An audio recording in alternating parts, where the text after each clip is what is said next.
আমরা মুসলমানেরা বলতে চাই, বাংলার জমিন এটা মুসলমানদের জমিন। বাংলার জমিনে যদি কেউ পশ্চিমাদের আইন বাস্তবায়ন করতে চায়, পশ্চিমাদের দালালি করে পশ্চিমাদের আইন যদি বাস্তবায়ন করতে চায়, বাংলা 95% মুসলমানেরা মেনে নিবে না, মেনে নিবে না, মেনে নিবে না। ইসলামে নারীর মর্যাদা ও অধিকার, ইসলাম নারীকে কি মর্যাদা আর অধিকার দিল, ওই সমস্ত নির্বোধ নাস্তিক আর মুরতাদেরা জানে না। যার কারণে তারা ইসলামের ব্যাপারে কটাক্ষ করে যে ইসলাম নারীদেরকে ঠকিয়েছে, পুরুষদেরকে দিয়েছে 2 ভাগ, নারীকে দিয়েছে 1 ভাগ, অথচ তার ইতিহাস জানাই নাই ইসলাম নারীকে কি দিল। ইসলাম যেই পরিমাণ সম্মান আর মর্যাদা দিয়েছে, পৃথিবীতে এই পরিমাণ সম্মান আর মর্যাদা আল্লাহর দুনিয়ায় কোন ধর্মের প্রবর্তক দিতে পারে নাই। আল্লাহর দুনিয়ায় যত ধর্ম আছে, 4500টি ধর্ম, 4500 ধর্মের কেউ এই পরিমাণ মর্যাদা, সম্মান আর অধিকার দিতে পারে না। তো সর্বপ্রথম আসুন আমরা যদি নবী আলাইহিস সালাম যখন পৃথিবীতে আগমন করলেন ওই সময়টা নিয়ে আলোচনা করি, যে যুগটাকে জাহিলি যুগ বলা হয়। এই জাহিলি যুগে সমাজে নারীদের মূল্যায়ন, মহিলাদের মূল্যায়ন কি রকম ছিল, তাহলে বুঝে আসবে যে ইসলাম মহিলাদেরকে কি পরিমাণ মূল্যায়ন করেছে, কি পরিমাণ মর্যাদা আর অধিকার দিয়েছে।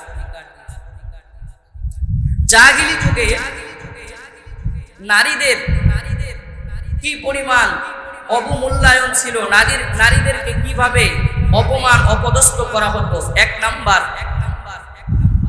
ওই যুগে কারো মেয়ে সন্তান, কন্যা সন্তান জন্মগ্রহণ করলেই তারা এটা অপদস্থতা এবং লাঞ্ছনার কারণ মনে করত। নাউযুবিল্লাহ। তাদেরকে যখন তাদের কন্যা সন্তান জন্মের সংবাদ দেওয়া হতো, তখন তারা তাদের যে চেহারা এটাকে কালো বানিয়ে ফেলত। পাতিলের কালি, পাতিলের পিছন দিক যেমন কালো হয়ে থাকে, লাকড়িতে রান্না বান্না করলে এর চাইতেও তাদের চেহারাটা আরো বেশি কালো হয়ে যেত। কেন? তাকে কন্যা সন্তানের সংবাদ দেওয়া হয়েছে যে তোমার মেয়ে হয়েছে। এটা তারা মনে করত লাঞ্ছনাদায়ক একটা বিষয়, যে মেয়ে সন্তান জন্মগ্রহণ করবে, এর চাইতে লাঞ্ছনার কি আছে। কারণ কি? কারণ হলো এই কন্যা সন্তানটাকে তো আরেক জায়গায় বিবাহ দিতে হবে। তো এই বিবাহ দেওয়া তারা অপমানের মনে করত। অথচ এই গাধা বুঝে না, সেও যে আরেকজনের মেয়েকে বিবাহ করে সংসার করতেছে, গাধার এইটা মাথায় নাই। সে সংসার করতেছে ঠিক, তার মেয়েকে যে আরেক জায়গায় দিতে হবে এটা তার মাথায় টেনশন। তো তাহলে তুমি এটাকে বিয়ে করলে, কথা কি বুঝতেছেন আপনারা? সে সংসার করতেছে, এটাতে অসুবিধা নাই, তার মেয়ের সাথে আরেকজন সংসার করবে, এটাই তার অপমানের কারণ মনে হয়েছে। তো আল্লাহ তাআলা এই ব্যাপারে বলেন সূরাতুন নাহলের মধ্যে 57 এবং 58 নম্বর আয়াতে আসে। আল্লাহ তাআলা বলেন ওয়া ইযা বুশিরা আহাদুহুম বিল উনসা, যখন তাদেরকে কন্যা সন্তান জন্মগ্রহণের সুসংবাদ দেওয়া হতো, যাল্লা ওয়াজহুহু মুসওয়াদ্দা ওয়া হুয়া কাযীম, তাদের চেহারাটা কেমন জানি পাতিলের কালির মতো হয়ে যায়। নাউযুবিল্লাহ। অথচ বিশ্বনবী সাল্লাল্লাহু আলাইহি ওয়াসাল্লাম বলেন কন্যা সন্তান এটা আল্লাহ তাআলার পক্ষ থেকে রহমত। চিৎকার দিয়ে বলেন সুবহানাল্লাহ। মুসলমান বন্ধুরা আমার, আল্লাহ রাব্বুল আলামিন বোঝাতে চাইলেন জাহিলি যুগে মহিলাদেরকে, নারীদেরকে কেমন মনে করা হতো। ওয়া ইযা বুশিরা আহাদুহুম বিল উনসা যাল্লা ওয়াজহুহু মুসওয়াদ্দা ওয়া হুয়া কাযীম ইয়াতাওয়ারা মিনাল কওমি মিন সুই মা বুশিরা বি আয়ুমসিকুহু আলা হুনিন আম ইয়াদুসসুহু ফিত তুরাব। আল্লাহ রাব্বুল আলামিন বলেন যখন তাদেরকে সংবাদ দেওয়া হতো, এই আব্দুল্লাহ, আব্দুল করিম তোমার কন্যা সন্তান জন্মগ্রহণ করেছে, তার চেহারাটা কালো হয়ে যেত, পাতিলের কালির চাইতেও কালো হয়ে যেত। সে নিজেকে অপমান অপদস্থ মনে করত। একজন মানুষ বালুর নিচে নিজে নিজে দেবে যাওয়া যেমন, এমনটা তারা মনে করত আমার সন্তানকে নিয়ে আরেকজন সংসার করবে, এটা হতে পারে না, এটা আমার জন্য লজ্জাজনক। চিৎকার দিয়ে বলুন নাউযুবিল্লাহ। 2 নম্বর, কন্যা সন্তান জন্মগ্রহণ করার পরে জাহিলি যুগে নারীদেরকে যে অবস্থা করা হতো, সূরাতুত তাকবীরের মধ্যে আল্লাহ তাআলা এই অবস্থা তুলে ধরলেন। তারা অপমান এবং অপদস্থতার কারণ মনে করত। এই জন্য তারা কন্যা সন্তানদেরকে, মেয়ে সন্তানদেরকে জীবন্ত মাটির নিচে পুঁতে রাখত। চিৎকার দিয়ে বলুন নাউযুবিল্লাহ। এর চাইতে বড় নির্মমতা, এর চাইতে বড় নির্দয়তা হতে পারে না।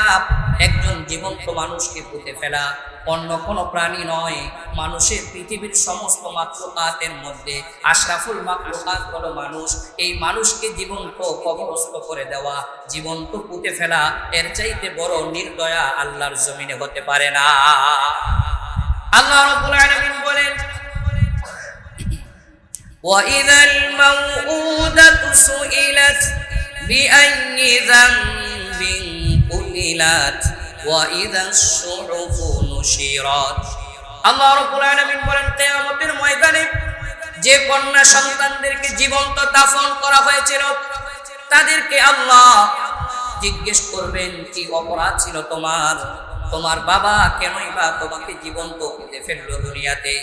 ওই মেয়ে বলবে, আল্লাহ আমার কোনো অপরাধ ছিল না, আমার কোনো দোষ ছিল না, শুধুমাত্র আমি মেয়ে, এই মেয়ে হওয়ার কারণে আমার বাবা আমাকে জীবন্ত পুঁতে ফেলেছে। নাউযুবিল্লাহ। তবে ইসলাম আসার পরে অনেকেই এটা বিষয়টা বুঝছেন যে না, আমরা যে আমাদের সন্তানদের সাথে এরকম আচরণ করেছি এটা অন্যায় হয়েছে।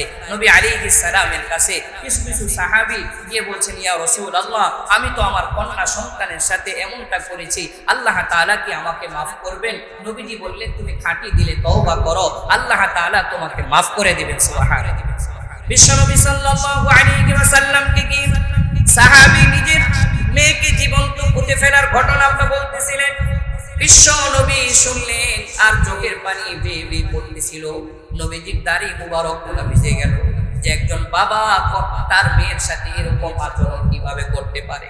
বলে, হুজুর, আমার মেয়েটা বড় হওয়ার পরে তার মাকে বললাম নানির বাড়িতে নিয়ে যাব, তাকে সুন্দর করে সাজিয়ে দাও, আমি তার নানির বাড়িতে তাকে নিয়ে যাব। নানির বাড়ির নাম করে আমি যখন চলে গেলাম মরুভূমিতে, একটা বিশাল গর্ত খনন করলাম। ইয়া রাসূলুল্লাহ, ইয়া হাবিবাল্লাহ, আমার ছোট্ট মেয়ে সে তো জানে না কি জন্য আমি গর্ত খনন করতেছি। আমার দাড়িগুলোতে বালু আর মাটি লাগতেছিল। আমার ছোট্ট মেয়েটা তার কচি কচি হাত দ্বারা আমার দাড়ির বালুগুলো মুছে দিতেছিল আর বলতেছিল, আব্বু আপনি এত কষ্ট করতেছেন কেন? চলেন না আমরা নানির বাড়িতে যাই, এই গর্ত খনন করার আমাদের দরকার না। ইয়া রাসূলুল্লাহ, আমার ওই ছোট্ট মেয়ে, তার কচি কণ্ঠের আওয়াজ, তারপর আমার দিলে মায়ার দয়া কাটলো না, আমার দিলে মায়ার দয়া জাগাতে পারলো না। পরিশেষ আমি যখন আমার মেয়েটাকে দাফন করিয়ে ফেললাম, বুক পর্যন্ত যখন পুঁতে ফেললাম, আমার মেয়ে তখন কাকুতি মিনতি করে বলতে লাগলো, আব্বু আপনি আমাকে ছেড়ে দেন, আমি আর এই দেশে থাকবো না, আমি যে আপনার কন্যা, আপনার মেয়ে, এই পরিচয়টা পৃথিবীর কাউকে দিব না, তারপরও আপনি আমাকে জীবন্ত হত্যা করিয়েন না। কত বড় নির্মম! বলে, আব্বু আপনার পরিচয় দিব না আমি কোথাও, আমি যে আপনার মেয়ে এটা কাউকে বলবো না, আপনি আমাকে ছেড়ে দেন, আমি অন্য কোথাও চলে যাই। বলি, ইয়া রাসূলুল্লাহ, এই আমার মেয়ের সাথে আমার এই আচরণ, আমার তো এখন মনে হয় রাত্রেবেলা শয়ন করলে মনে হয়, আরে আমি আমার মেয়ের সাথে কি আচরণ করলাম। ইসলাম না থাকার কারণে বুঝে আসে নাই যে একজন মেয়ে এত সম্মানী এবং এত দামের। আল্লাহ তাআলা একজন মেয়েকে, একজন নারীকে পরিমাণ মূল্যায়ন করে। বলে, হুজুর আমার কি তওবা আছে, আমার কি মাফ আছে? নবীজি বলেন, খাঁটি দিলে তওবা করো, আল্লাহ তাআলা মাফ করে দেবে। সুবহানাল্লাহ। তাহলে 2 নাম্বার, নারীদের অবমূল্যায়ন কিভাবে হতো? জীবন্ত তাদেরকে পুঁতে ফেলা হতো, দাফন করে ফেলা হতো। জাহিল যুগের মানুষেরা তাদেরকে দাফন করার মধ্যে তারা নিজেদের শান্তি খুঁজে পেত, অথচ একজন মেয়ে মানে হলো মানুষ, আর মানুষ হলো পৃথিবীর সমস্ত মাখলুকাতের মধ্যে সর্বশ্রেষ্ঠ। ওয়ালাকাদ কাররামনা বানি আদম, আল্লাহ বলেন পৃথিবীর সবচাইতে শ্রেষ্ঠ মাখলুক হলো মানুষ। আমি আল্লাহ তাদেরকে সুন্দর করে বানাইছি, মর্যাদা দিয়ে আমি আল্লাহ বানিয়েছি। সুবহানাল্লাহ। সম্মানিত ভাইয়েরা, শুধুমাত্র তাই নয়, আরো ওই জাহিলি যুগে মানুষেরা নারীদেরকে শুধুমাত্র ভোগের পণ্য মনে করত, ভোগের সামগ্রী মনে করত। তাদেরকে রাস্তাঘাটে যে যে জায়গাতে পাইতো শুধুমাত্র ভোগ করার জন্য তারা উদ্গ্রীব হয়ে থাকতো, উদ্বিগ্ন হয়ে থাকতো। সুযোগ পেলেই তারা নারীদেরকে ভোগ করতো। নাউজুবিল্লাহ। শুধু তারা অপেক্ষায় থাকতো। 4 নাম্বার, নারীদের প্রতি কি জুলুম আর অন্যায় করা হতো, কি অবিচার করা হতো। ইতিহাসের কিতাবের মধ্যে পাওয়া যায়, একজন গর্ভবতী প্রেগন্যান্সি মহিলা যদি রাস্তা দিয়ে হাঁটতো আর 2 জন যুবক যদি রাস্তায় দাঁড়িয়ে থাকতো, তারা পরস্পরে নিজেদের আলাপ আলোচনা করত। এমতো অবস্থায় কোনো গর্ভবতী মহিলা, হামেলা মহিলা যদি হেঁটে যেত, একজন যুবক অপরকে জিজ্ঞেস করতো, ভাই বলো তো এই মহিলার গর্ভে কি, ছেলে নাকি মেয়ে? একজন হয়তো বলতো ছেলে, অপরজন বলতো মেয়ে। এখন তাদের প্রতিযোগিতা লেগে যেত, চলো আমরা এই মহিলার পেটে কি সন্তান এটা একটু দেখি, কারটা সত্য হয়। আসো, তুমি কি বুদ্ধিমান নাকি আমি বুদ্ধিমান, এটা আমরা একটু যাচাই বাছাই করে নেই। মহিলাকে শয়ন করানো হতো, এরপরে জীবন্ত মহিলার পেট ফেরে বাচ্চা বের করে দেখা হতো ছেলে না মেয়ে। নাউজুবিল্লাহ। এর চাইতে অবিচার হতে পারে? একজন গর্ভবতী মাকে এইভাবে শোয়া তারা পেট ফেরে দেখতো এটাকে ছেলে নাকি মেয়ে। এর চাইতে নির্মমতা, নির্দয়তা আল্লাহর জমিনে হতে পারে না। তারা যখন এই সমস্ত অন্যায় অনাচার নারীদের সাথে করতে থাকলো, আল্লাহ তাআলা বিশ্বনবী জনাবে মুহাম্মদুর রাসূলুল্লাহ সাল্লাল্লাহু আলাইহি ওয়াসাল্লামকে ইসলাম আর ঈমানের ঝান্ডা দিয়ে আল্লাহ তাআলা আরবের জমিনে প্রেরণ করলেন। নবীজি সাল্লাল্লাহু আলাইহি ওয়াসাল্লাম দাওয়াত দিতে থাকলেন। দিতে দিতে এক পর্যায়ে বিশ্বনবী সাল্লাল্লাহু আলাইহি ওয়াসাল্লাম যে মহিলাদের সংবাদ, জন্মের সংবাদ শুনলেই মানুষেরা অসন্তুষ্ট হতো, বিশ্বনবীর বাণী শোনার পরে তারা খুশিতে আত্মহারা হয়ে যেত। সুবহানাল্লাহ। যে মানুষেরা নিজেদের কন্যা সন্তান হওয়ার কারণে জীবন্ত পুঁতে ফেলার জন্য এরকম পিরাপিরি করত, ওই সময় নবীজি আসার পরে, ইসলাম আসার পরে, ইসলাম নারীদের মর্যাদা আর অধিকার বলার পরে তারা কন্যা সন্তানের লালন পালনের ব্যাপারে তারা আরো উৎসাহী হয়েছে এবং কন্যা সন্তানদেরকে ছেলের চাইতেও আরো বেশি আদর, মায়া, মহাব্বত করা শুরু করেছে। সুবহানাল্লাহ। তো তাহলে বিশ্বনবী সাল্লাল্লাহু আলাইহি ওয়াসাল্লামের আগমন ঘটলো পৃথিবীতে। নবীজি সাল্লাল্লাহু আলাইহি ওয়াসাল্লাম জাহিলি যুগের সমাজের এই অবস্থা দেখলেন। নবীজি বুঝতে পারলেন এই সমাজের ব্যবস্থা পরিবর্তন করা দরকার। একের পর এক আল্লাহ তাআলার পক্ষ থেকে নবীজি ওহী প্রাপ্ত হয়ে প্রথমে আল্লাহর নবী নারীদের মর্যাদা বাড়ানোর জন্য, নারীদের অধিকার ধরে রাখার জন্য সর্বপ্রথম যে ঘোষণা দিলেন, প্রত্যেক পিতাকে লক্ষ্য করে আল্লাহর নবী বললেন, যেই ব্যক্তি তুমি কন্যা সন্তানের পিতা, তোমার জন্য সুসংবাদ, তুমি তোমার সুসংবাদ গ্রহণ করো। চিৎকার দিয়ে বলেন সুবহানাল্লাহ। মুসলমান বন্ধুরা, আমার কথাগুলো দিল দিয়ে বুঝার চেষ্টা করবেন। বিশ্বনবী সাল্লাল্লাহু আলাইহি ওয়াসাল্লাম পৃথিবীর সমস্ত পিতাদেরকে লক্ষ্য করে বললেন, আবু দাউদ শরীফের 5147 নম্বর হাদিসের বর্ণনা, মান আলা সালাসা বানাতিন ফাআদ্দাবাহুন্না ওয়া রাহিমাহুন্না হাত্তা ইউগনিয়াহুমুল্লাহ আওজাবাল্লাহু লাহুল জান্নাহ। বিশ্বনবী সাল্লাল্লাহু আলাইহি ওয়াসাল্লাম বলেন, আল্লাহ তাআলা যেই ব্যক্তিকে 3টা কন্যা সন্তান দান করেছে আর ওই ব্যক্তি ফাআদ্দাবাহুন্না, তার মেয়েটাকে উত্তম শিক্ষায় শিক্ষিত করলো, ওয়া রাহিমাহুন্না, তার উপরে দয়া আর মায়া করলো, হাত্তা ইউগনিয়াহুমুল্লাহ, এমনকি তার অন্যত্র বিভাগের ব্যবস্থা করে দিল, আওজাবাল্লাহু লাহুল জান্নাহ, আল্লাহ তাআলা ওই ব্যক্তির জন্য জান্নাত ওয়াজিব করে দেয়। 3 কন্যা সন্তান সুশিক্ষায় শিক্ষিত করে উত্তম পাত্রের কাছে পাত্রস্থ করলো, আল্লাহ তাআলা তার জান্নাতের ফয়সালা করে দেয়। সুবহানাল্লাহ। আগে কেউ এই কথা বলে নাই। সর্বপ্রথম ইসলামের নবী মুহাম্মদুর রাসূলুল্লাহ মেয়েদের অধিকার আর মর্যাদা দিতে গিয়ে বাবাদেরকে বললেন, কন্যা সন্তান তোমার 3টা, আদব শিখাইছো, উত্তম শিক্ষা তাকে দিয়েছো, এমনকি ভালো জায়গায় বিভাগের ব্যবস্থা করেছো, তোমার জন্য জান্নাত আল্লাহ ওয়াজিব করে দিয়েছে। বিশ্বনবী সাল্লাল্লাহু আলাইহি ওয়াসাল্লাম এই কথা বলার পরে, ওয়ালিমান ইসনাতাইন ইয়া রাসূলুল্লাহ, এক সাহাবী বলেন উঠলেন, হুজুর যদি কারো 2টা কন্যা সন্তান হয় তাহলে তার জন্য কোনো সুসংবাদ আছে কিনা? আল্লাহর নবী বলেন, ওয়ালাহুল জান্নাত, তার জন্য জান্নাত। সুবহানাল্লাহ। পড়ে এরপরে আরেক ব্যক্তি বলল, হুজুর ওয়ালিমান ওয়াহিদ, কারো যদি একটা কন্যা সন্তান থাকে তাহলে তার জন্য কোনো সুসংবাদ আছে কিনা? বিশ্ব নবী বললেন, ওয়ালাহুল জান্নাহ, হা হা, তার জন্য জান্নাতের সুসংবাদ আল্লাহ রাব্বুল আলামিন নিজে দিয়েছে। তাহলে পৃথিবীর প্রত্যেকটা পিতাকে আল্লাহর নবী জানায় দিলেন, তোমার কন্যা সন্তানের লালন পালন করো, ভালো জায়গায় বিবাহ শাদীর ব্যবস্থা করো, আল্লাহ তাআলা তোমার জান্নাতের সুসংবাদ দিয়ে দিয়েছে। সুবহানাল্লাহ। এই সুসংবাদ শোনার পরে সাহাবা একরাম পাগল হয়ে গেলেন। যারা মেয়েদের সাথে আগে অত্যাচার করেছে, অনাচার করেছে জাহিলি যুগে, তারা আল্লাহর দরবারে তওবা করা শুরু করলেন আর নিজেদের মেয়েদেরকে সুন্দরভাবে লালন পালন করা শুরু করে দিলেন। সুবহানাল্লাহ।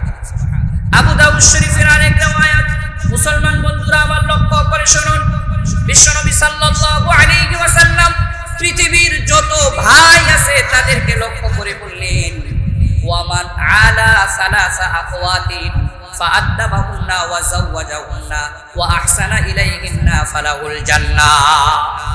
বিশ্বনবী সাল্লাল্লাহু আলাইহি ওয়াসাল্লাম পৃথিবীর সমস্ত ভাইদেরকে লক্ষ্য করে বললেন, এই দুনিয়ার ভাইয়েরা, তোমরা শোনো, তোমাদের যাদের কাছে নিজেদের বোন আছে এদেরকে যদি উত্তম শিক্ষায় তোমরা শিক্ষিত করতে পারো, আবার যদি এদের উপরে দয়া আর মায়া করতে পারো, আবার এদের যদি ভালো জায়গায় বিভাগের ব্যবস্থা করতে পারো, বোনদের সাথে যদি উত্তম আচরণ করো, ফালাহুল জান্নাহ, তাহলে তোমার জন্য জান্নাতের সুসংবাদ।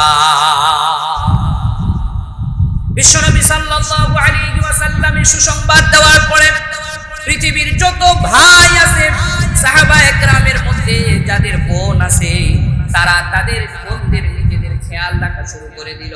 এমনকি বোনের খেয়াল রাখতে গিয়ে সাহাবী নিজেও কুমারী পর্যন্ত বিয়ে শাদী করে না। হযরত জাবির ইবনে আব্দুল্লাহ রাদিয়াল্লাহু আনহু বিশ্বনবী সাল্লাল্লাহু আলাইহি ওয়াসাল্লামের সাক্ষাতে আসলেন। ফালাকিতু রাসূলুল্লাহি সাল্লাল্লাহু আলাইহি ওয়াসাল্লাম, আমি নবীজির সাথে সাক্ষাৎ করলাম। নবীজি সাল্লাল্লাহু আলাইহি ওয়াসাল্লামকে বললাম, ইন্নী তাযাওয়াজতু, হুজুর আমি বিবাহ শাদী করে ফেলেছি। বিশ্বনবী জিজ্ঞেস করলেন, হে জাবের, ফাহাল্লা, হে জাবের, তুমি যে বিবাহ শাদী করলে, আবিক্রনাম সাইয়িবান, কুমারী মেয়েকে বিবাহ করেছো নাকি অকুমারীকে বিয়ে করলে? হযরতে জাবের রাদিয়াল্লাহু আনহু বলেন, হুজুর আমি কুমারী মেয়েকে বিবাহ করি নাই, আমি একজন বিধবা মহিলাকে বিবাহ করেছি। বিশ্বনবী সাল্লাল্লাহু আলাইহি ওয়াসাল্লাম বললেন, ফাহাল্লা বিক্রম তুলাইবুকা ওয়া তুলাইবুকা, হে জাবের, কেন কুমারী মেয়েকে বিয়ে করলে না? তুমি নওজোয়ান মানুষ, সবেমাত্র বিয়ে শাদী করবে, আগে কখনো বিয়ে করো নাই, তোমার তো কুমারী মেয়ে বিয়ে করা দরকার ছিল, যেই কুমারী মেয়ে তোমার জীবনের জন্য অনেক বেশি আনন্দদায়ক হতো। হযরতে জাবের রাদিয়াল্লাহু আনহু বিশ্বনবী সাল্লাল্লাহু আলাইহি ওয়াসাল্লামকে যে ইতিহাস শোনালেন, হযরতে জাবের বলেন, কুন্না লি আখওয়াতুন ইয়া রাসূলুল্লাহ, আমার ঘরে আমার পিতা আপন আমার বোন নয়টি বোন আমার ঘরে রয়েছে। আমি যদি একজন কুমারী মেয়েকে বিবাহ করি তো তাহলে ওই কুমারী মেয়ে আমার বোনগুলার দেখাশোনা করতে পারবে না। এই জন্য আমি আমার নিজের দিকে না তাকিয়ে আমার বোনদের দিকে তাকিয়ে আমি একজন বিধবা মহিলা বিয়ে করেছি, যাতে করে ওই বিধবা মহিলা যদিও আমার স্ত্রী কিন্তু মায়ের মর্যাদা, মায়ের মতো আদর যত্ন করতে পারে, এই জন্য আমি কুমারী বিবাহ করি না। তাহলে সাহাবী নবীজির ওই বয়ান শোনার পরে যাদের বোন রয়েছে তিনটা, উত্তম লালন পালন করে, উচ্চ শিক্ষায় শিক্ষিত করে এবং ভালো পাত্রের কাছে পাত্রস্থ করে আল্লাহ তাআলা তার জন্য জান্নাতের ফয়সালা করে, সাহাবী শোনার পরে নিজের বিবাহের যে চিন্তা, একজন কুমারী মেয়েকে বিবাহের চিন্তা, এটাও বাদ দিয়ে দিয়েছেন। সুবহানাল্লাহ। বলে, হুজুর আমার তো নয়টা বোন, আমার বাবা জিহাদের ময়দানে গিয়ে শহীদ হয়েছে, আমার মা নেই, আমি যদি কুমারী মেয়েকে বিবাহ করি তার মানে আমার বোনদের যে বয়স, ওই মহিলারও যদি এই বয়স হয় তো তাহলে তো তাদের টক্কর লাগবে, কেউ কারো প্রতি খেয়াল রাখতে পারবে না, এই জন্য আমি কুমারী বিয়ে করি নাই। নবীজি সাল্লাল্লাহু আলাইহি ওয়াসাল্লাম বললেন, ফাহুয়া ইযান, তাহলে তো ঠিক আছে, তোমার এই যে সিদ্ধান্ত এটা কতই না ভালো একটা সিদ্ধান্ত। সুবহানাল্লাহ। তো তাহলে ইসলাম দ্বিতীয় ধাপে বোনদের অধিকার দিলেন, যত ভাই আছে তাদেরকে বললেন যে তোমরা তোমাদের বোনদের সাথে ভালো আচরণ করো। 3 নম্বরে ইসলাম দুনিয়াতে যত ছেলে আছে সমস্ত ছেলেদেরকে বললেন তোমাদের মায়ের সাথে ভালো আচরণ করো, কারণ মায়ের সাথে ভালো আচরণ তোমাকে জান্নাতে নিয়ে যাবে। চিৎকার দিয়ে বলুন সুবহানাল্লাহ। মুসলমান বন্ধুরা আমার, কথাগুলো দিল দিয়ে বুঝবেন। বিশ্বনবী সাল্লাল্লাহু আলাইহি ওয়াসাল্লাম বললেন আল জান্নাতু তাহতা আকদামিল উম্মাহাত, জান্নাত হলো মায়ের পায়ের নিচে। পৃথিবীর যত সন্তান তাদেরকে বললেন যে জান্নাত যদি পেতে চাও তাহলে মায়ের সাথে ভালো আচরণ করো, তোমার মায়ের পদতলে তোমার জান্নাত। বিশ্বনবী সাল্লাল্লাহু আলাইহি ওয়াসাল্লাম অপর হাদিসের মধ্যে বললেন, এক সাহাবী জিজ্ঞেস করে হুজুর মা বাবার হক কি? হাক্কুল ওয়ালিদাইন ইয়া রাসূলুল্লাহ, হুজুর মা বাবার হক কি? মা বাবার হক সম্পর্কে আমাকে একটু বলুন। নবীজি সাল্লাল্লাহু আলাইহি ওয়াসাল্লাম তাকে বললেন হুমা জান্নাতুকা ওয়া হুমা নারুকা। হে সাহাবী শোনো, তোমার মা বাবা তোমার জান্নাতে যাওয়ার কারণ, আবার তোমার মা বাবা তোমার জাহান্নামে যাওয়ার কারণ। মা বাবার সাথে যদি ভালো আচরণ হয় জান্নাতি হয়ে দুনিয়ার থেকে বিদায় নিবে, আবার যদি মা বাবার সাথে খারাপ আচরণ হয় জাহান্নামী হয়ে দুনিয়ার থেকে বিদায় নিবে। তো তাহলে এই দুই হাদিসের মাধ্যমে বিশ্বনবী যত ছেলে সন্তান আছে পৃথিবীতে তাদেরকে তাদের মায়ের মর্যাদার ব্যাপারে বললেন। 3 নম্বরে নবীজি মা হিসেবে নারীকে মূল্যায়ন করলেন, সম্মান আর মর্যাদা দিলেন, যেটা পৃথিবীতে অন্য কোনো ধর্ম দিতে পারে নাই। 4 নম্বর ধাপে গিয়ে নবীজি নারীকে স্ত্রী হিসেবে মর্যাদা দিলেন। চিৎকার দিয়ে বলেন সুবহানাল্লাহ। মুসলমান বন্ধুরা আমার, বিশ্বনবী সাল্লাল্লাহু আলাইহি ওয়াসাল্লাম বলেন 1162 নম্বর হাদিসের বর্ণনা, ইন্না আকমালাল মুমিনিনা ঈমানা আহসানুহুম খুলুকা খিয়ারুকুম খিয়ারুকুম লিনিসাইকুম। বিশ্বনবী সাল্লাল্লাহু আলাইহি ওয়াসাল্লাম বলেন তোমাদের মধ্যে উত্তম মুমিন হলো ওই ব্যক্তি যেই ব্যক্তির আখলাক আর চরিত্র ভালো। উত্তম মুমিন যার চরিত্র ভালো। এখন আমরা অনেকে 5 ওয়াক্ত নামাজি আছি কিন্তু আখলাক আর চরিত্র ভালো নয়। ভাই ভাইয়ের সাথে আচরণ ভালো নয়, প্রতিবেশীর সাথে আচরণ ভালো নয়, স্বামী স্ত্রীর সাথে আচরণ ভালো নয়, পিতা সন্তানদের সাথে আচরণ ভালো। সন্তানরা পর্যন্ত পিতার উপরে বিরক্ত যে বাবা এটা কি করে, এটা তো অন্যায় করতেছে, কিন্তু মুখ ফুটে বলতে পারে না। তো তাহলে নবীজি বলেন উত্তম মুমিন হলো ওই ব্যক্তি যার আখলাক আর চরিত্র ভালো। আখলাক আর চরিত্রের মাধ্যমে ইসলাম ফুটে উঠে, তার মুসলমানিত্ব ফুটে উঠে। এরপরে নবীজি বললেন খিয়ারুকুম খিয়ারুকুম লিনিসাইকুম, তোমাদের মধ্যে শ্রেষ্ঠ হলো ওই পুরুষ যেই পুরুষ তার স্ত্রীর কাছে ভালো। সুবহানাল্লাহ। মুসলমান বন্ধুরা আমার, তাহলে এই হাদিস থেকে বোঝা যায় বিশ্বনবী সাল্লাল্লাহু আলাইহি ওয়াসাল্লাম যেন বুঝালেন পুরুষদেরকে, তোমার মা যদি বলে আমার ছেলে ভালো তাহলে এটা তোমার ভালোর সার্টিফিকেট নয়। তোমার বাবা যদি বলে আমার ছেলে ভালো, এটাও তোমার ভালোর সার্টিফিকেট নয়। আবার তোমার বোন ভাইয়েরা যদি বলে আমার ভাই ভালো, এটাও ভালোর সার্টিফিকেট নয়। আবার তোমার দাদা দাদি নানা নানি যদি বলে আমার নাতি ভালো, এটাও তোমার ভালো সার্টিফিকেট নয়। বিশ্বনবী বুঝালেন কারণ তোমার স্ত্রীর সাথে তোমার আচরণ 24 ঘন্টা চলতেই থাকে। রাত্রে বেলাও আচরণ চলে, দিনের বেলাও চলে। তোমার সম্পর্কে তোমার স্ত্রী তোমার বাহিরেরটা যেমন জানে, আবার তোমার ভিতরেরটাও জানে। তোমার স্ত্রী তোমার চরিত্রের ব্যাপারে সার্টিফিকেট যদি দেয় তুমি ভালো, তাহলে তুমি ভালো। এছাড়া আল্লাহর নবী বলেন তুমি ভালো নও। তো তাহলে 4 নম্বরে ইসলাম নারীদেরকে স্ত্রী হিসাবে সম্মান আর মর্যাদা দিলেন, ইসলাম বুঝিয়ে দিলেন। সমস্ত স্বামীদেরকে বললেন যারাই তোমরা স্বামী রয়েছো, স্ত্রীর সাথে যদি ভালো আচরণ করো তাহলে তুমি ভালো মানুষ, আর স্ত্রীর সাথে যদি তুমি খারাপ আচরণ করো তাহলে তুমি আল্লাহর দরবারে কখনো ভালো হতে পারবে না। তো তাহলে বলুন তো, সর্বপ্রথম নারীদেরকে মূল্যায়ন আর মর্যাদা দিল কে? ইসলাম। কে? ইসলাম। জোরে বলেন কে? ইসলাম। জাহিলি যুগে নারীর অবস্থা কি ছিল, ইসলাম আসার পরে নারীদের অবস্থা কি হলো? যেই সমস্ত নাস্তিক আর কুলাঙ্গাররা বলতে চায় ইসলাম নারীদেরকে ঠকিয়েছে, আমরা বলতে চাই ইসলাম যে মর্যাদা দিয়েছে, ইসলাম যে অধিকার নারীদেরকে দিয়েছে, ইসলাম যে সম্মান নারীদেরকে দিয়েছে, পৃথিবীতে কোন ধর্মযাজক নারীদেরকে ওই পরিমাণ সম্মান আর মর্যাদা দিতে পারে নাই। এরপরে আসুন, ইসলাম তো নারীদেরকে ধাপে ধাপে মর্যাদা দিল, আবার বর্তমানের সেকুলার যারা, নাস্তিক যারা, মুরতাদ যারা, নারীবাদী যাদেরকে দাবি করে, যারা নিজেদেরকে আমরা নারীবাদী, নারীদের পক্ষে, এরা বলে সমান অধিকার চাই, নারী পুরুষের সমান অধিকার তারা চায়। অথচ ইসলাম নারীদেরকে পুরুষের চাইতেও কিছু জায়গাতে বেশি অধিকার দান করেছে। চিৎকার যে বলেন সুবহানাল্লাহ। নারীবাদীরা, এই কুলাঙ্গাররা সম অধিকার চায়, আর ইসলাম নারীদেরকে পুরুষের চাইতেও বেশি অধিকার দান করেছে। তো তাহলে ইসলাম বেশি দিল নাকি নারীবাদীরা বেশি দিতে চায়? বলুন তো। ইসলাম বেশি দিয়েছে। বুখারীর বর্ণনা 5971 নম্বর হাদিসের বর্ণনা।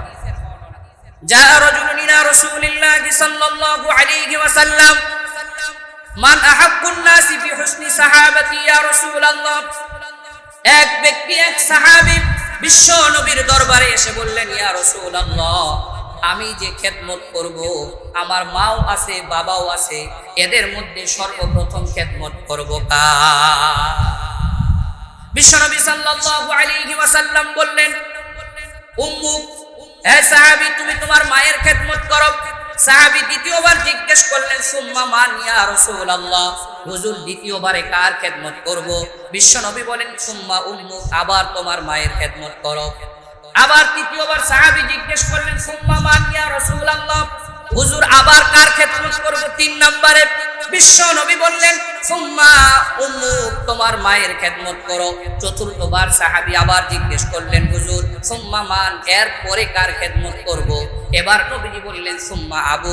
চতুর্থবারে গিয়ে তুমি তোমার বাবার খেদমত করো। তাহলে খেদমতের তুলনায় ইসলাম সন্তানদেরকে শিক্ষা দিল, হে সন্তানেরা, খেদমত যদি করতে হয় তাহলে বাবার যদি 1 গুণ খেদমত করো, তাহলে মায়ের 3 গুণ খেদমত করতে হবে। বাবার 1 গুণ খেদমত করলে আল্লাহ যেই পরিমাণ রাজি আর খুশি হবে, মায়ের 3 গুণ খেদমত করলে আল্লাহ ওই পরিমাণ রাজি আর খুশি হবে। তো তাহলে এই জায়গায় ইসলাম তো নারীদেরকে অধিকার দিল বেশি, কিন্তু আমাদের দেশের নারীবাদীরা, সেকুলারিজম যারা, তারা বলে আমরা সমান অধিকার চাই। সমান অধিকার চাই কিভাবে? তারা সমান অধিকারের নামে তারা নারীদেরকে চাকরি বাকরি দেওয়ার কথা বলে।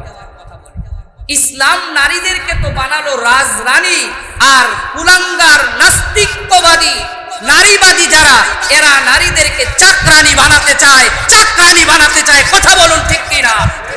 ইসলাম বানিয়েছে রাজরানী।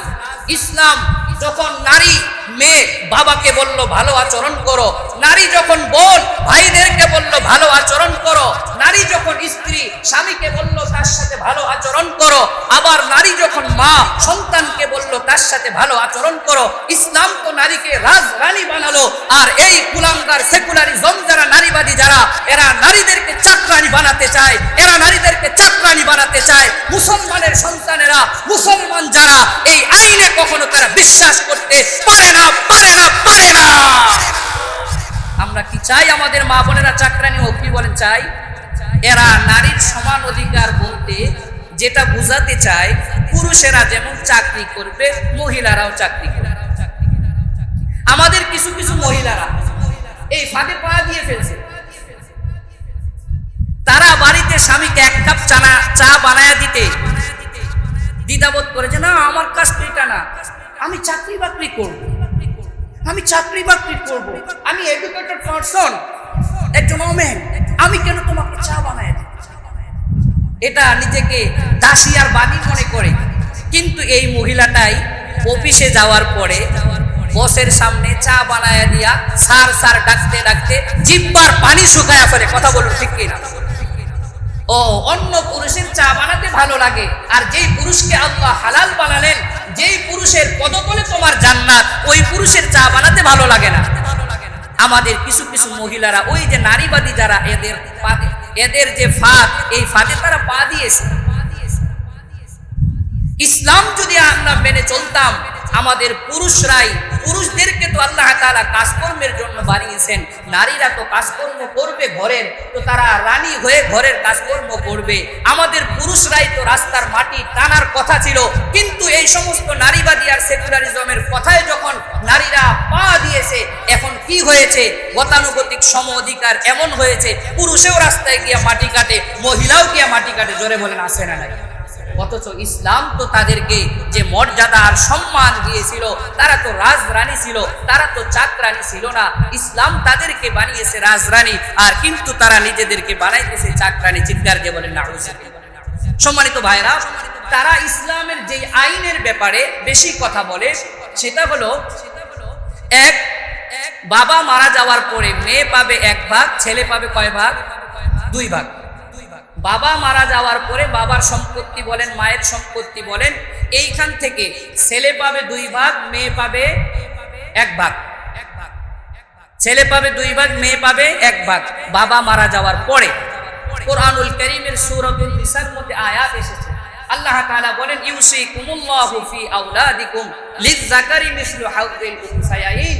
যখন কোনো বাবা তার সম্পত্তি রেখে যাবে, তার ছেলেও আছে মেয়েও আছে, তাহলে ছেলের জন্য 2 ভাগ, মেয়ের জন্য 1 ভাগ। ছেলে যদি 20 টাকা পায় বাবার সম্পদ থেকে, কথার কথা মেয়ে পাবে 10 টাকা।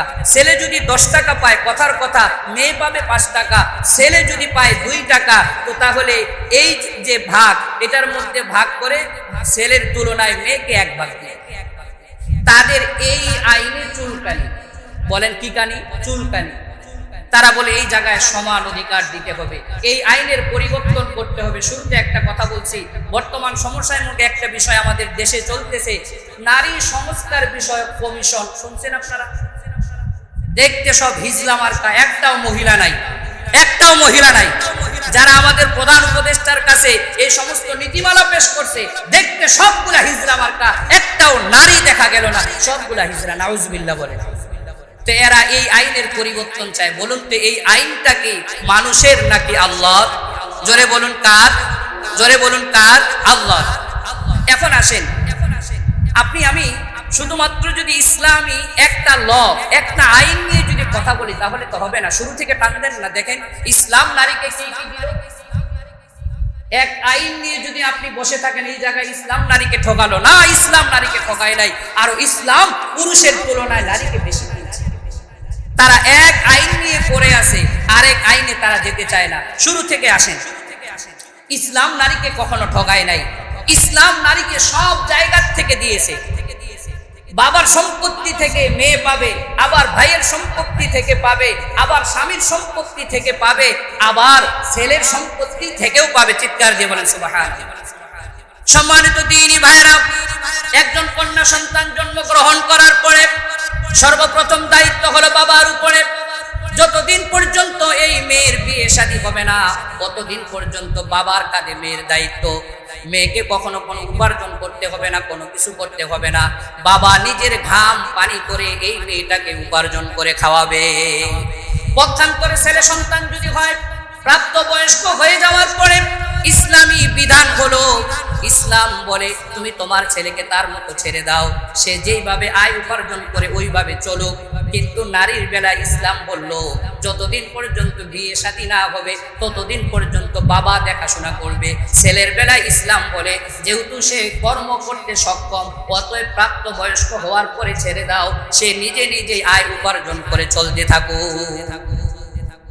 কোন মহিলার যদি বাবা না থাকে, ইসলাম বলে তার ভাইকে, যতদিন পর্যন্ত তোমার বোনের বিবাহ শাদীর ব্যবস্থা না হয় তুমি তোমার বোনকে দেখাশোনা করো। আবার অনুরূপ ভাবে যদি আরেক ভাই থাকে, ইসলাম বলে তোমার ভাই প্রাপ্তবয়স্ক হয়ে গেলে তাকে তার মতো ছেড়ে দাও, আর আয় উপার্জন করে খাওয়ানোর দরকার নাই। আবার যখন মহিলার বিয়ে হয়ে গেল, স্বামীকে ইসলাম অনুমতি দিয়ে দিল, অর্ডার দিয়ে দিল, যতদিন পর্যন্ত তোমার অথবা তোমার স্ত্রীর মৃত্যু না হবে ততদিন পর্যন্ত তোমার এই স্ত্রীর দায়িত্ব তোমার কাঁধে আল্লাহ ঝুলিয়ে দিলেন। তুমি যেভাবে পারো হালাল আয় উপার্জন করে তোমার স্ত্রীকে খাওয়াবে। স্ত্রী কখনো মাটি কাটার জন্য বাইরে যাবে না, স্ত্রী কখনো চাকরি বাকরি করার জন্য বাইরে যাবে না। তুমি তোমার রক্ত পানি করে হলেও, তোমার রক্ত বিক্রি করে হলেও স্ত্রীকে খাওয়াবে। এরপরে আবার যখন স্বামী মারা গেল, তখন ইসলাম তার ছেলেকে বলল, যতদিন পর্যন্ত তোমার মা জীবিত তোমার দায়িত্ব তোমার মায়ের দেখাশোনা করা। তার যা যা লাগে, ওষুধ লাগলে ওষুধ দিবা, খাবার দাবার তো দিবাই, তার যত কিছু লাগে A to Z সন্তান তুমি দেখাশোনা করবা তোমার মায়ের। এখন বলুন তো ইসলাম কি ঠকালো মেয়েদেরকে? কি বলে, নারীদেরকে ঠকিয়েছে ইসলাম? ঠকায় না। আবার তাদের সবার থেকে সম্পত্তি পাবে মেয়ে, তাদের সবার থেকে কি পাবে? সম্পত্তি পাবে। খেয়াল করেন, ইসলাম যে বাবার সম্পত্তি থেকে মেয়েকে এক ভাগ দিল বাবার মৃত্যুর পরে। এখন একটা বিষয় বুঝেন, বাবা যদি তার জীবদ্দশায় সন্তানদেরকে জমি ভাগ করে দিয়ে দেয়, তার যা কিছু আছে স্থাবর অস্থাবর যদি বন্টন করে দিয়ে দেয় জীবদ্দশায়, তাহলে সমান ভাগে ভাগ করতে হবে। কথাটা বুঝলেন? জীবদ্দশায় যদি বাবা দিতে চায় সন্তানদেরকে, ছেলেও যা পাবে মেয়েও তা পাবে। বিধানটা কার? জোরে বলুন কার? আল্লাহ। জীবদ্দশায়, আবার বলতেছি, জীবদ্দশায় যদি বাবা কাউকে দিতে চায় সন্তানদেরকে, ছেলেও যা পাবে মেয়েও তা পাবে, কোনো অর্ধেক অর্ধেক হবে না। তবে যেই বিধানটা নিয়ে আমরা বলতেছি এটা হলো বাবার মৃত্যুর পরে মিরাস যখন হবে তখন ছেলে 2 ভাগ পাবে, মেয়ে 1 ভাগ পাবে। কিন্তু বাবা যদি বাবার জীবদ্দশায় ছেলে মেয়েদেরকে বন্টন করে দেয়, মেয়েও তাই পাবে যা ভাই পাবে, সন্তান ছেলে সন্তান যা পাবে মেয়েও তাই পাবে। নবী আলাইহিস সালামের কাছে সাহাবী আসে, নু'মান ইবনে বাশীর রাদিয়াল্লাহু তাআলা আনহু, বলে হুজুর আপনাকে একটা বিষয় সাক্ষী রাখতে চাই। বলে কি? বলে হুজুর আমি আমার এই ছেলেটাকে কথার কথা মনে করেন একখানি সম্পত্তি লিখে দিব, আপনি একটু সাক্ষী থাকবেন। নবীজি জিজ্ঞেস করলেন আর কি তোমার সন্তান আদি আছে? বলে হ্যাঁ আছে, ছেলে আছে মেয়ে আছে। বলে তাদেরকে দিবা না? বলে হুজুর না, একে একটু মায়া মহব্বত বেশি করি তো এই জন্য। নবীজি বললেন না, সবাইকে সমান দিতে হবে। সবাইকে যদি সমান দাও তাহলে আমাকে সাক্ষী রাখো, একজনকে যদি দাও বাকিদেরকে না দাও, এই গুনাহের বিষয়ে নবী কখনো সাক্ষী হতে পারে না। এটা অন্যায়। যখন তুমি জীবদ্দশায় দিবে সবাইকে সমান দিতে হবে, আর তুমি যেহেতু সবাইকে সমান দিতেছ না, এইটা গুনাহ, এটা অন্যায়। এই অন্যায়ের বিষয়ে কখনো নবীজি সাক্ষী হতে পারে না। তো তাহলে জীবদ্দশায় দিলে সমান দিতে হবে। বাবার মৃত্যুর পরে যদি হয় তাহলে ছেলে পাবে 2 ভাগ, মেয়ে পাবে 1 ভাগ। এখন আসুন, মেয়ে তো সব জায়গার থেকে পেল, আবার স্বামীর ঘরে যাওয়ার পরে স্বামীর থেকেও পাবে। আবার বিয়ের সময় কাবিন আসে না নাই? জোরে বলে না, কাবিন আসে না নাই? আমাদের নারীবাদী যারা আছে তারা এটা দেখলো ইসলাম মহিলাকে 1 ভাগ দিল, পুরুষকে 2 ভাগ দিল। তারা কি এটা চোখে দেখে না? বিবাহ নারীরও দরকার, পুরুষেরও দরকার। পুরুষ তাকে কাবিন দিল 10 লাখ টাকা, এই নারীবাদী কুলাঙ্গার নাস্তিকেরা কি এটা দেখে না? তাদেরও তো বিয়ে দরকার, তারা তো 5 লাখ টাকা দেওয়া দরকার পুরুষকে। কথা বলুন ঠিক কিনা? কেন পুরুষরা কাবিন দিল তোমরা দাও না? তোমরা দাও। ওই জায়গায় যদি এত কষ্ট লাগে, বুক ফেটে যায়, আল্লাহর আইনে যদি বাধা দিতে পারো, এটাও তো আল্লাহর আইন। পুরুষেরা কেন একা কাবিন দিবে? নারীরা তো বিয়ের দরকার, কি বলেন দরকার আছে না? তাদেরও তো জরুরত আছে। পুরুষেরা একাই কাবিন দিবে, তোমরাও দাও। ও এই জায়গা আসবে না। জাতে মাতাল তালে ঠিক। পশ্চিমাদের নীতি তারা বাস্তবায়ন করতে চায়। ইসলাম নারীকে কাবিন দিয়েছে, দেনমোহর দিয়েছে, কিন্তু পুরুষকে কি দেয়? মেয়েরা কি বলেন দেয়? তো তাহলে ইসলাম তো সব জায়গাতে নারীকে জিতিয়ে দিল। আর এই যে বাবার এই জায়গাতে ইসলাম 1 ভাগ দিল বাবার মৃত্যুর পরে, এটার কারণ কি? এটার কারণ হলো মহিলাদের খরচের জায়গা নাই, পুরুষের খরচের জায়গা আছে। কথা বলেন ঠিক না? কথা বলেন ঠিক না? যেমন একটা উদাহরণ দিলে সহজে বুঝে আসবে, একটু বিষয়গুলো বুঝেন। আমাদের দেশে কি চলতেছে এখন? সবাই যার যার মতো আন্দোলন করে, আল্লাহর আইন পরিবর্তন করতে চায়। কত বড় সাহস এদের! 90% মুসলমানের দেশে নিজেদেরকে মুসলমানের সন্তান দাবি করে, আল্লাহর আইন পরিবর্তন করতে চায়। আল্লাহ বললেন ছেলেরা পাবে 2 ভাগ, মেয়েরা 1 ভাগ। তাদের ভালো লাগে না। ইসলাম এইখানে কেন করছে? মহিলাদের খরচের জায়গা নাই, পুরুষের খরচের জায়গার অভাব। কথা বলে না? কথা বলে না ঠিক না? বাবা তার 2 সন্তান ছেলে এবং মেয়েকে, ছেলেকে দিলেন 100 টাকা, মেয়েকে দিলেন 50 টাকা, নানির বাড়িতে যাবে তারা। এখন ছেলেকে 100 টাকা দেওয়ার পরে বললো বাবা ভাড়া এটা তোমার দায়িত্বে, আবার নানির বাড়িতে কিছু মিষ্টি মুন্ডা নিয়ে যেতে হবে, এটাও তোমার দায়িত্বে, আবার আসার সময় এটাও তোমার দায়িত্বে। আর মেয়েকে 50 টাকা দিয়ে বললেন মা এটা তোমার, এটা তুমি যেভাবে চাও চাইলে রাখতে পারো, আবার যদি রাস্তায় চকলেট বাদাম খাইতে মনে চায় তুমি খেতে পারো। তো এখন ছেলে আর মেয়ে নানির বাড়িতে গেল। মেয়ে তো একটু কৃপণ স্বভাবেরই হয়, মহিলারা একটু টাকা আটকায় রাখতে চায় আর কি। আবার কিছু মহিলা মাশাআল্লাহ, আপনাদের যাদের মুন্সিগঞ্জের মহিলারা যাদের স্বামী বিদেশ, টাকা আটকায় রাখবে কি? চাচতো ভাই মামতো ভাই কেউ রাগ করতেছেন আপনারা? যত দূর দূরান্তের ভাই আছে এদের পর্যন্ত মোবাইল কিনে দেয়, আইফোন কিনে দেয়। এমন মহিলা নাই? কি বলেন নাই? অথচ আহা প্রবাসে ওই স্বামী ওই ভাইটা কত কষ্ট করতেছে, ঈদকে ঈদ মনে করে না, জুমার দিনকে জুমার দিন মনে করে না, শরীরকে শরীর মনে করে না, নিজেদের মাথার ঘাম পায়ে ফেলে আয় উপার্জন করে, শরীরের রক্ত পানি করে আয় উপার্জন করে, অথচ তার স্ত্রী টাকা এমন ভাবে উড়াইতেছে মনে হয় টাকার মেশিন বিদেশে আছে, টাকা পাঠাচ্ছে আর সে উড়াচ্ছে, সে নিজেই মনে হয় শেখ হাসিনা খালেদা হয়ে গেছে, টাকা বানাইতেছে আর উড়াইতেছে। জোরে বলুন আছে না? আবার কিছু মহিলা তো মাশাআল্লাহ আছে যে না আমার স্বামী আয় উপার্জন করে কত কষ্ট করে বুঝার চেষ্টা করে, কিন্তু অধিকাংশ মহিলারাই মনে হয় বুঝার চেষ্টা করে না। আমরাও তো বাজারে যাই, যে কোনো জায়গায় গিয়ে একটু দরদাম করার আগে যদি দেখি বিদেশি মহিলা আছে চলে আসে না আমার দ্বারা হবে না। কি বলেন, কথা বলেন ঠিক না? এটা বোঝা যায় এখানে আমার দ্বারা হবে না, কারণ আমি যদি বলি 150 সে বলবে 300, তাহলে তাকেই তো দিবে, বলবে আপা আর কিছু বাড়ায় দেওয়া না না ভাই দিতে পারবো না, 300 বলছি 300, অথচ আসলে দাম 150 টাকাই। হয় কি হয় না আপনাদের সাথে এমন ঘটে নাই?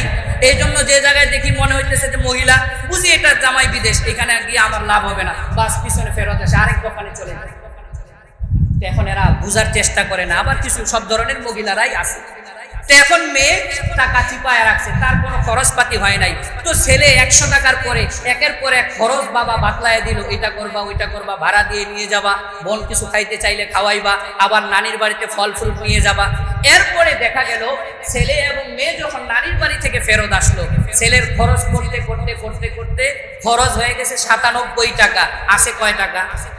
জোরে বলেন কয় টাকা? আর মেয়ে ভাই বাদাম খাওয়াইছে, চকলেট খাওয়াইছে, ভাড়া দিয়ে দিছে, 50 টাকা বাবা দিছে, 50 টাকায় হাতে এইভাবে মুখ করে রাখছে। বাড়িতে এসে বাবা দেখে ছেলের হাতে 3 টাকা, মেয়ের হাতে 50 টাকা, 50 টাকাই আছে। সুবহানাল্লাহ পড়েন। তাহলে মেয়েদের খরচ আছে।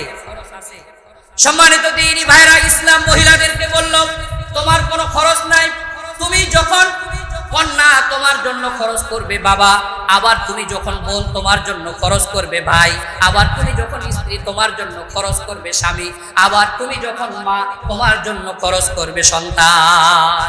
তাহলে মহিলা যা পাবে সব তার অ্যাকাউন্টে জমা, তার খরচের জায়গা নাই, খরচের খাত নাই, সব খরচের খাত তো পুরুষের। তাহলে ইসলাম যে 1 ভাগ দিয়েছে এটাই তো বেশি। কথা বলেন ঠিক না? কথা বলেন ঠিক না? কিন্তু ইসলাম 1 ভাগ দিল কেন?